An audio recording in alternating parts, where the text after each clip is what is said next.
හැමෝටම සුබ දවසක් කියලා ප්‍රාර්ථනා කරනවා. ඉතින් කාලයකට අපි ෆොටෝග්‍රැෆි වීඩියෝග්‍රැෆි ලෝකේ අලුත් වෙච්ච දේවල් එහෙම නැත්නම් නිවුස් ගැන වීඩියෝ එකක් කරේ නෑ. ඉතින් ගොඩක් දේවල් රිලීස් වුණා ළඟදී DJI Avata 2 FPV drone එකකින් නම් ගොඩක් දේවල් රිලීස් වෙලා තිනවා. ඉතින් මම හිතුවා වීඩියෝ එකක් කරලා ටග් ගාලා අලුත් වෙච්ච දේවල් මොනවද කියලා අද R2 Studio Masterclass Tech News වලින් ඔයගලන්ට කියන්න.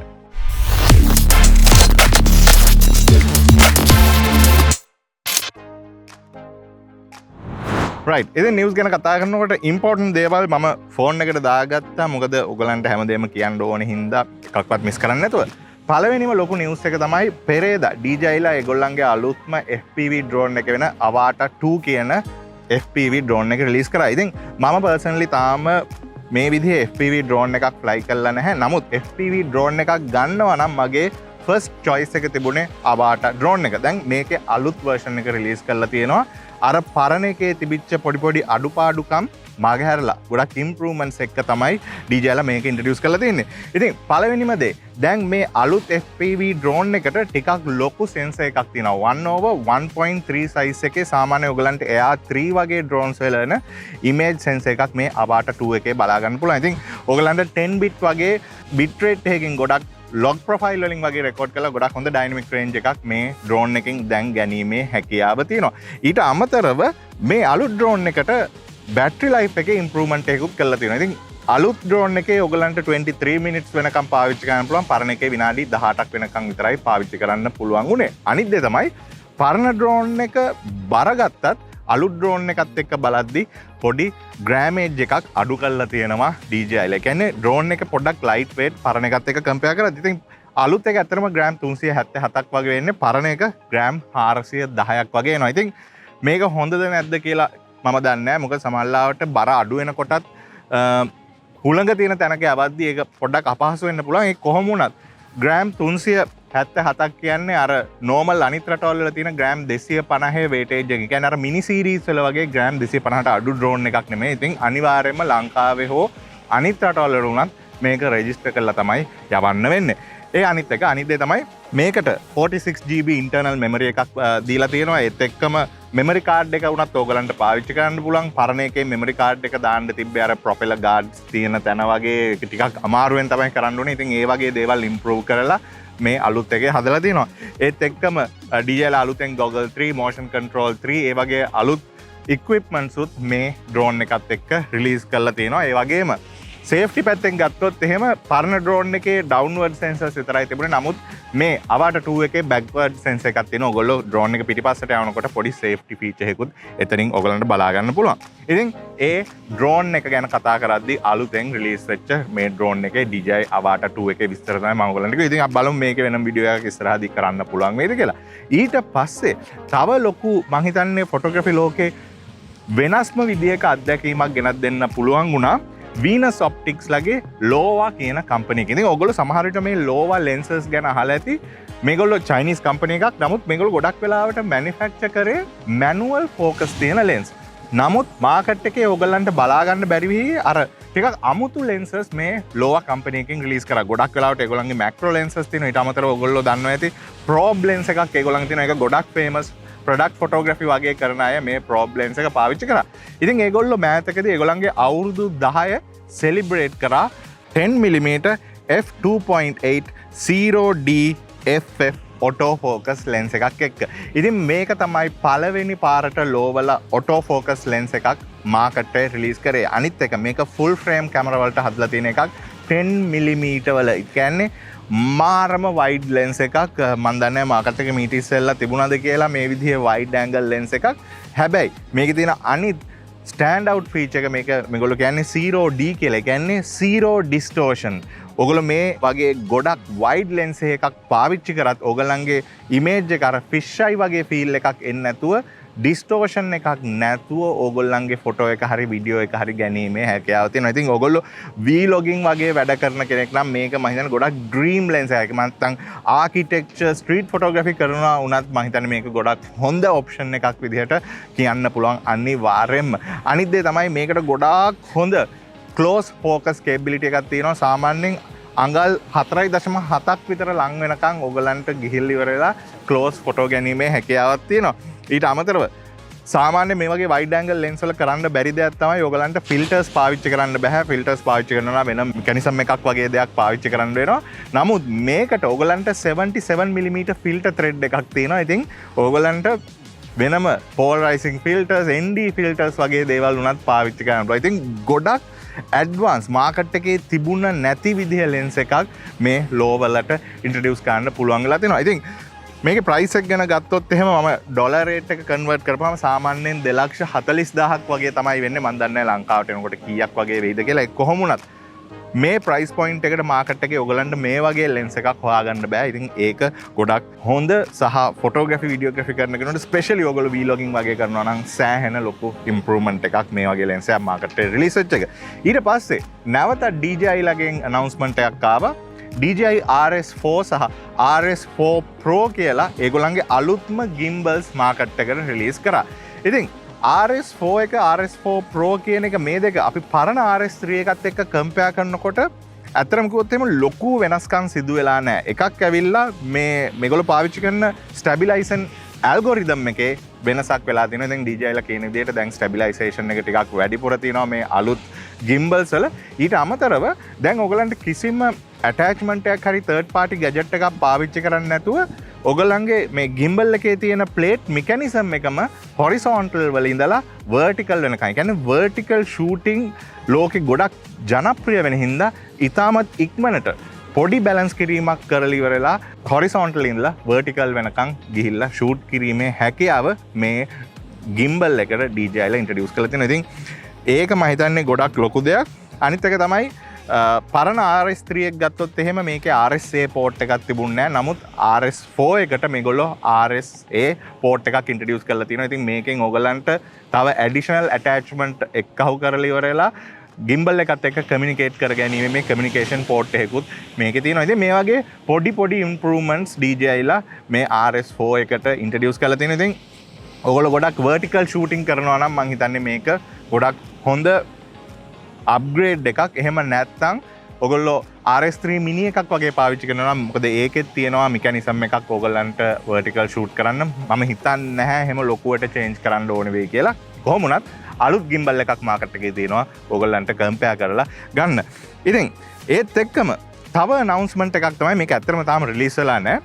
Insta360 ලා අලුතෙන් announcement එකක්. එහෙමත් නැත්නම් teaser එකක් දාලා තිනවා මාකට් එකට. ඉතින් මේ teaser එක බලනකොට මට හිතුනේ ඒගොල්ලන්ගේ අලුත් X4 කැමරා එක වෙන්න ඇති කියලා. මොකද මේක ඇවිල්ලා 360 degree කැමරා එකක්. X3 එක මාකට් එකේ ගොඩක් famous වෙච්ච 360 කැමරා එකක්. ඉතින් X4 එක වෙන්න ඕනේ කියලා මට හිතෙනවා මේකේ teaser එක බලපුවම. ඉතින් මේගොල්ලෝ මේකේ headline feature එක විදිහට කියන්නේ 8K video recording කියලා. මොකද X3 එකේ ඇත්තටම ඔයගලන්ට 5.7K resolution එකක් විතරයි කරන්න පුළුවන් උනේ. නමුත් මේ අලුත් X4 එකේ මං හිතන විදිහට ඔයගලන්ට 8K වෙනකන් video record කරගැනීමේ හැකියාව තියෙනවා. ඉතින් මේක අප්‍රේල් 16 වෙනිදා තමයි රිලීස් වෙනවා කියලා announce කරලා තියෙන්නේ. දැනට teaser එකක් විතරක් ඉන්ස්ටලා මාකට් එකට රිලීස් කරලා තියෙනවා. ඉතින් අපි බලමු මොන වගේ දේවල් එයිද කියලා. සමහර විට අර Insta360 Ace Pro එකේ වගේ පොඩි AI chip එකක් පවා එන්න පුළුවන්. ඒකල අලුත් features වගේ දේවල් add කරලා තියෙන්න පුළුවන් මේ 360 කැමරා එකට X4 කැමරා එකට.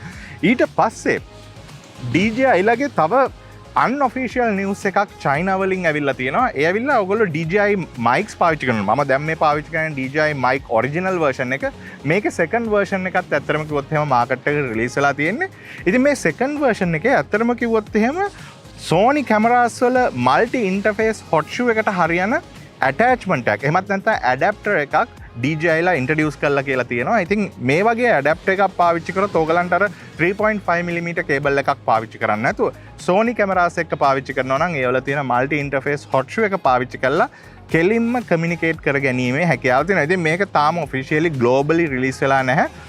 ලීක් වෙච්ච ෆොටෝස් වගේක් තමයි තියෙන්නේ China වල. ඉතින් මම හිතනවා මේක ටිකක් ලොකු ඉම්ප්‍රූව්මන්ට් එකක් කියලා ස්පෙෂලි ඔයගොල්ලෝ Sony cameras පාවිච්චි කරනවා නම් එහෙමත් නැත්නම් සමහර විට Canon camera වලත් multi interface hot shoes තියෙනවා. ඉතින් මේ multi interface hot shoes තියෙන camera වලට සමහර විට DJI ලා මේ adapter එක release කරන්න පුළුවන් මෑතකදී.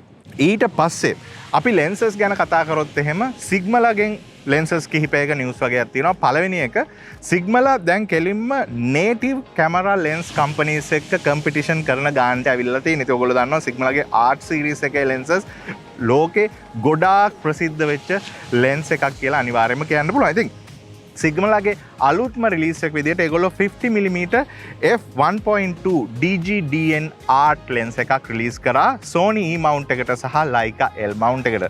තාම Nikon Z mount එකටවත් Canon RF mount එකටවත් නෑ. Canon RF mount එකට lens කොහොමත් නෑ. ඉතින් ඒක වෙනම කතන්දරයක්. ඒ කොහොම වුණත් සිග්මලා කියන විදිහට මේක තමයි ලෝකේ lightestම f1.2 50mm lens එක විදිහට ගණන් ගන්නේ. ඉතින් රිවියුස් වලට අනුව මේකේ ඉමේජ් ක්වොලිටි එක ගොඩක් හොඳයි. සාමාන්‍ය නේටිව් ලෙන්ස් එකක් වෙනුවට ඕගොල්ලන්ට වෙන ඔප්ෂන් එකක් විදිහට මේක අනිවාර්යයෙන්ම පාවිච්චි කරන්න පුළුවන්. කිසිම ප්‍රශ්නයක් නැහැ. ඔටෝ ෆෝකස් ස්පීඩ් එක හොඳයි. හැම දෙයක්ම හොඳයි. බිල්ඩ් ක්වොලිටි එක හැම දෙයක්ම හොඳයි.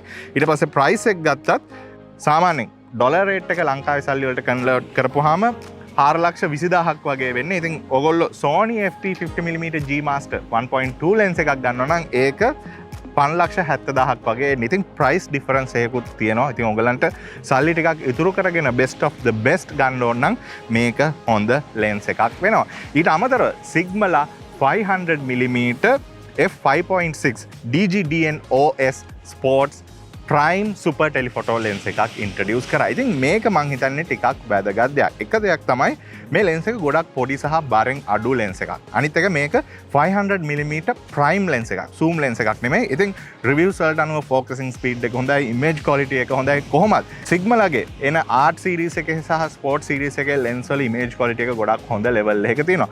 මෙතන තියෙන විශේෂම දේ තමයි මේ ලෙන්ස් එක US මාකට් එකේ ඩොලර් 2,999ක් වගේ වෙන්නේ. ඒ කියන්නේ ලංකාවේ සල්ලි වලින් ගත්තොත් එහෙම ලක්ෂ 9ක් වගේ තමයි කන්වර්ට් කරපුවාම වෙන්නේ.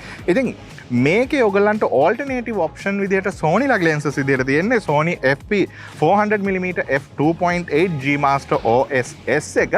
ඒක ප්‍රයිම් ලෙන්ස් එකක්. හැබැයි මේකේ ප්‍රයිස් එක ඩොලර් 11,998ක්. ඒ කියන්නේ ලංකාවේ සල්ලි වලින් ලක්ෂ 36ක් විතර වෙනවා.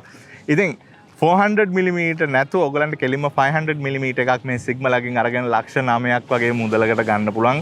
ලක්ෂ 36ක් වේදම් කරනවට වඩා. ඊට පස්සේ අනිත් ඔප්ෂන් එක Sony ලගේ තියෙන්නේ Sony FP 600mm f4G Master OS S lens එක. ඉතින් මේක ඩොලර් 12,998ක්. ඒ කියන්නේ ලක්ෂ 39ක් වගේ මුදලක් වෙනවා. ඉතින් 400 එක තියෙනවා ලක්ෂ 36කට, 600 එක තියෙනවා ලක්ෂ 39කට, ඊට පස්සේ 500mm f5.6 එක තියෙනවා ලක්ෂ 9ක් වගේ මුදලකට. ඉතින් මං හිතන්නේ price to performance ratio එක අනුව Sony lens වලට Sigma lens එක කිට්ටුවටවත් එන්න බෑ. ඉතින් ඔයගොල්ලෝ wildlife වගේ අර බජට් එකකට මොන හරි lens එකක් බලනවා නම් මේක ගොඩාක් හොඳ option එකක් කියලා අනිවාර්යයෙන්ම කියන්න ඕනේ.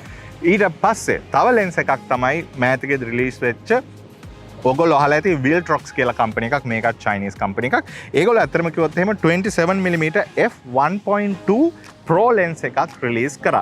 මේක ඇවිල්ලා APS-C කැමරා වලට. ඉතින් APS-C කැමරා වලට ඇත්තටම මේ විදිහේ lens එකක් රිලීස් වෙච්ච එක ගොඩක් හොඳ දෙයක් විදිහට කියලා මම හිතනවා. මොකද අර Pro level එකේ මේ වගේ high aperture එකක් තියෙන lens එකක් ඔයගලන්ට පාවිච්චි කරන්න පුළුවන්. එකම දේ ඇවිල්ලා මේ 27mm කියන්නේ ටිකක් odd ෆෝකල් රේන්ජ් එකක් කියලා මම හිතන්නේ. මොකද සාමාන්‍යයෙන් 27mm කියන්නේ 40mm වගේ විතර වෙනවා. සාමාන්‍යයෙන් මේ වගේ crop sensor lenses වලට කැමරා කම්පනීස් එහෙම නැත්නම් lens companies introduce කරන්නේ 23mm. මොකද ඒක convert කරපුවාම හරියට 35mm එකක් වගේ තමයි වැඩ කරන්නේ. කොහොම වුණත් මේක 40mm f1.2 එකක් වගේ තමයි ෆෝකල් රේන්ජ් එක වැඩ කරන්නේ. ඔයගොල්ලෝ APS-C කැමරා එකකට දාපුවම මේකට alternatives විදිහට ඔයගලන්ට ගන්න තියෙනවා Sigma ලගේ 23mm ඒගොල්ලන්ගේ contemporary series එකේ f1.4 lens එක.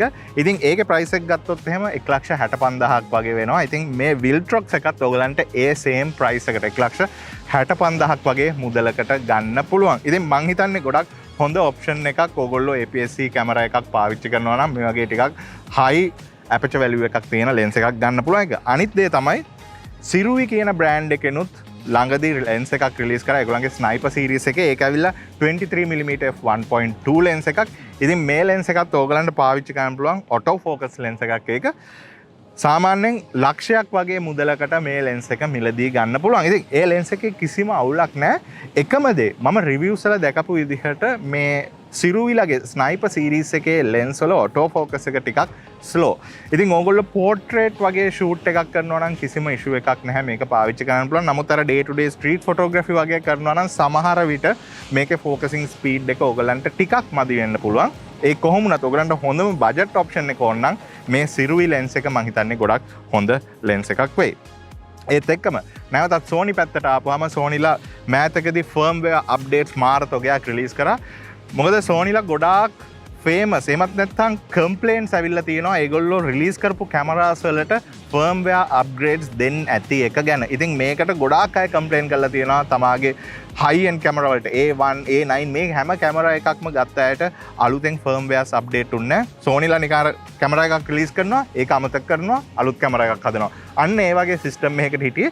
ඒ කොහොම වුණත් දැන් අලුත් ෆර්ම්වෙයාර්ස් රිලීස් කරලා තියෙනවා. A6700 එකට A74 එකට A1 එකට A7S3 එකට A7R5 A7CR A7C2 ඊට අමතරව ZV-E1 මේ හැම කැමරා එකකටම වගේ ෆර්ම්වෙයාර් අප්ග්‍රේඩ්ස් වෙනවා. ඉතින් සමහර කැමරා වලට චූටි අප්ග්‍රේඩ්ස් තියෙන්නේ.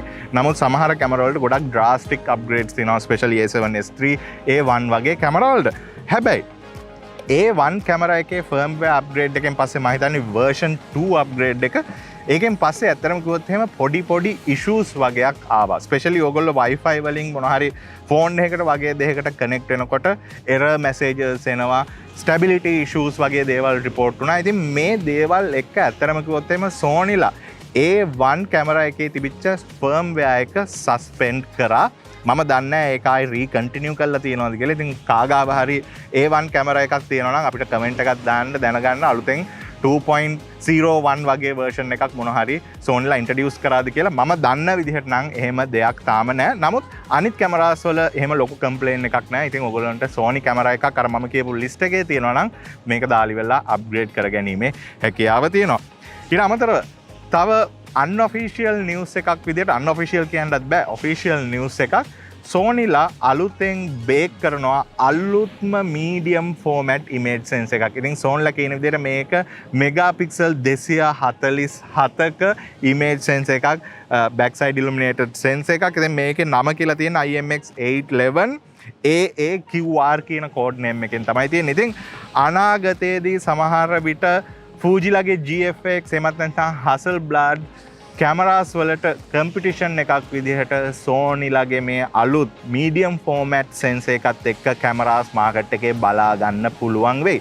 අනිත් දේ තමයි මතක තියාගන්න Hasselblad සහ Fuji මේ හැම කැමරා එකකටම මම දන්න විදිහට image sensors හදන්නෙත් Sony සමාගම. ඉතින් image sensor semiconductor industry එකේ 40%කට වඩා ලොකු market share එකක් Sonyලාට තියෙනවා. ඉතින් Sonyලා තමයි මේකේ ටොප්ම ලෙවල් එකේ ඉන්නේ. ඉතින් ඒ අතින් ගත්තොත් මම හිතන්නේ මේක හරි පාත් එක. මොකද Sonyලාට හැකියාව තියෙනවා මීඩියම් ෆෝමැට් මාකට් එකට වුණත් ඇවිල්ලා ඒගොල්ලන්ගේ කැමරා එකක් ඉන්ට්‍රොඩියුස් කරන්න. හැබැයි මේ විදිහට මීඩියම් ෆෝමැට් කැමරා එකක් ආවොත් ඕගොල්ලන්ගේ E mount එකේ lenses අනිවාර්යෙන් පාවිච්චි කරන්න වෙන්නේ නැහැ. අලුත් lens mount එකක් එයි. ඉතින් වැඩි excite වෙන්න එපා. ඕගොල්ලන්ගේ තියෙන lenses ඒ කැමරාවත් එක්ක පාවිච්චි කරන්න පුළුවන් වෙයි කියලා. ඒ කොහොම වුණත් ඔන්න ඔය දේවල් ටික තමයි latest news විදිහට මාකට් එකේ ෆොටෝග්‍රැෆි වීඩියෝග්‍රැෆි ලෝකේ ඔයගලන්ට බලා ගන්න පුළුවන් වෙන්නේ. ඉතින් මට මිස් වෙච්ච මොන හරි දෙයක් තියෙනවා නම් ඔයගොල්ලෝ දන්න දෙයක් තියෙනවා නම් අනිවාර්යයෙන්ම අමතක කරන්න නැතුව පල්ලෙහා කමෙන්ට් සෙක්ෂන් එකේ කමෙන්ට් එකක් දාන්න. අපි හැමෝටම දැනගන්න පුළුවන් වෙන්න. ඉතින් මම හිතනවා ඔයගොල්ලෝ මේ වීඩියෝ එක බලලා මොන හරි දෙයක් ඉගෙන ගන්න ඇති, දැනගන්න ඇති කියලා. ඉතින් මේ වීඩියෝ එක ඔයගොල්ලෝ එන්ජොයි කරා නම් අමතක කරන්න එපා. අපේ channel එක subscribe කරලා අපිට support එකක් දෙන්න. මේ වගේ වීඩියෝස් ඉදිරියටත් කරන්න පුළුවන් වෙන්න. ඉතින් මේ වගේ නැවත අලුත් වීඩියෝ එකකින් හමු වෙනතුරු මම අදට සමු ගන්නවා. මම රජිත් R2 ස්ටුඩියෝ එකෙන් හැමෝටම bye bye.